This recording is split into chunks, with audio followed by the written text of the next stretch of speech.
I'm Haspa with WTI, and I'm always looking to find the best way to eat well.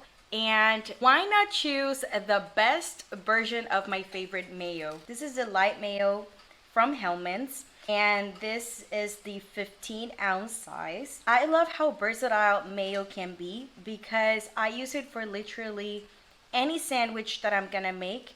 Doesn't matter if the sandwich has ham, eggs, cheese, or just mayo. I think it makes the perfect combination with a good bread. I usually make my cheese mayo sandwiches in the morning if I don't want to deal with heat in the morning, such as making eggs or bacon. And this is definitely something that I do if I am home by myself and I don't feel like making a big breakfast. And I think this makes a great spread for my crackers as well. Anytime I'm gonna eat crackers and cheese, I also put some on top, and I think it's delicious. So I would definitely consider myself a mayo lover, and this one from Hellmann's is one of my favorites, and that is my point of view.